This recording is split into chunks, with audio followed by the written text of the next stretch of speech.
dimanapun berada, kembali ketemu dengan saya Ridwan Said untuk acara membangun maritim Indonesia ke depan.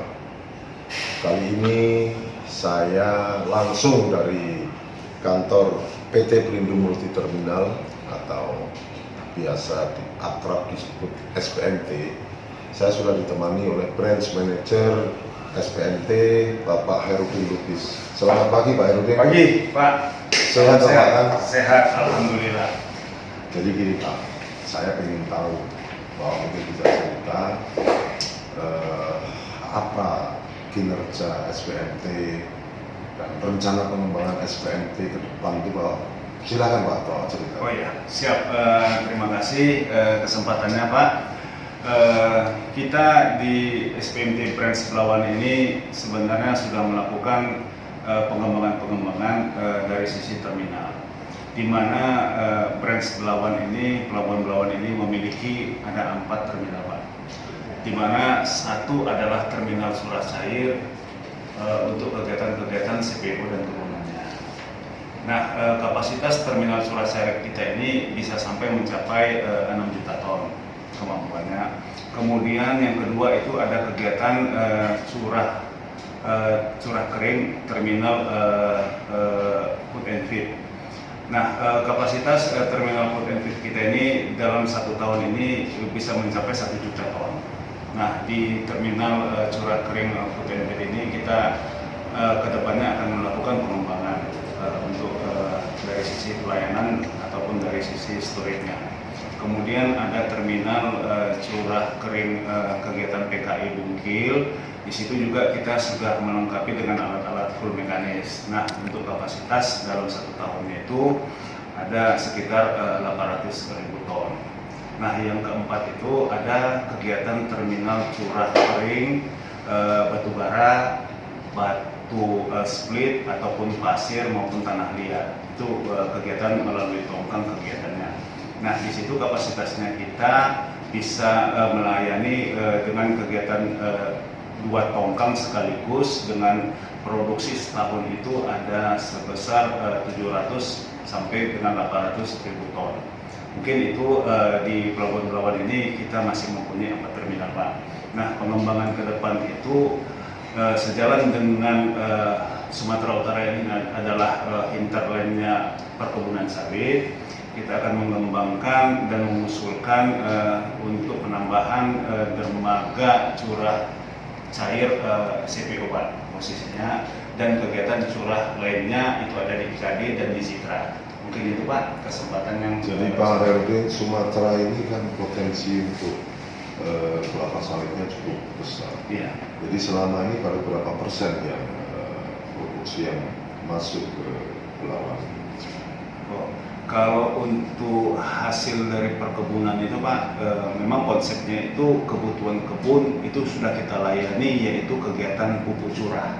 Nah, kegiatan pupuk curah ini dalam bulan-bulan Januari sampai dengan Desember itu sebelum musim trek ya Pak ya, sebelum musim trek itu kegiatan untuk kebutuhan kebun itu pupuk itu sekitar 600 sampai 700.000 ton. Nah, itu sudah kita layani dengan kegiatan terclosing. Nah, hasil kebun itu Pak, hasil kebun itu kita sudah mencapai 3.500.000 ton sampai ke 4 juta. Eksis sekarang ini 4 juta. Jadi tentu saja, tentunya kan bukan hanya curah cair yang Bapak layani, dari curah kering kan juga menjadi satu potensi bagi SPMT. Pak bisa juga cerita selain untuk CPO itu apa Pak?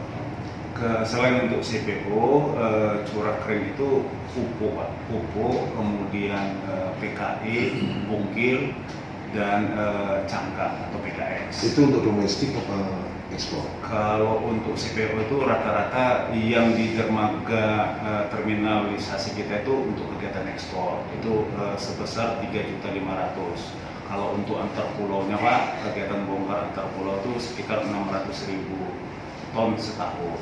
Nah, untuk bungkil itu juga ekspor Pak, itu ekspor kadang ke Cina, itu sekitar 700.000 sampai 800.000 setahun. Untuk cangkang itu ekspor juga kegiatannya itu ke Jepang. Nah itu kalau untuk cangkang sendiri itu sekitar 300.000 ton.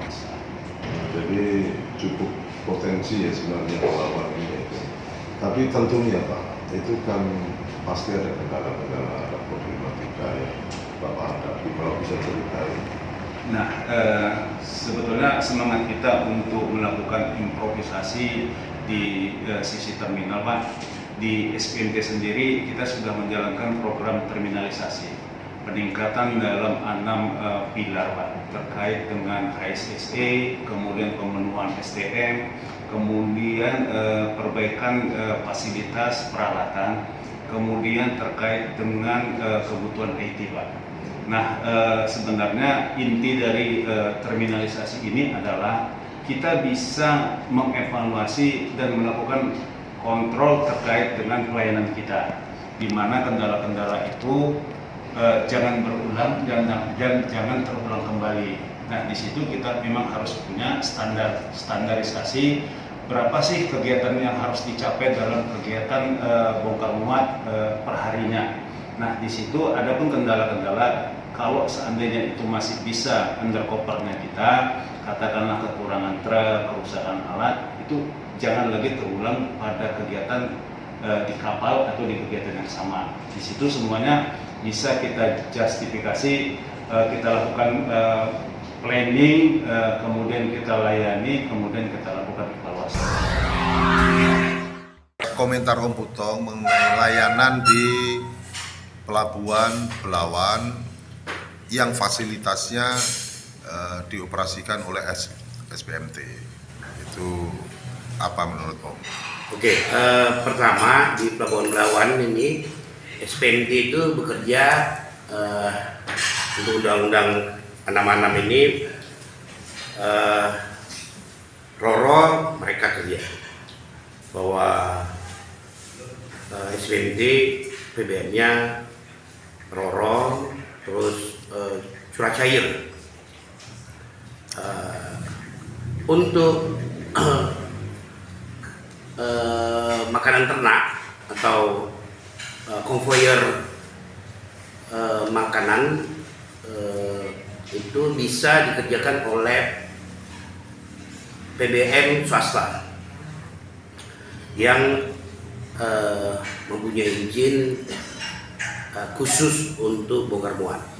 Seterusnya untuk multipurpose itu kita memberikan sharing ke SPMT dengan ada sharing kerjasama dan sharing PBM namanya, perusahaan bongkar muat. Seterusnya pas pelabuhan monitoring itu dibayar oleh langsung ke pemilik barang ataupun Alfi sebagai wakil pemilik barang.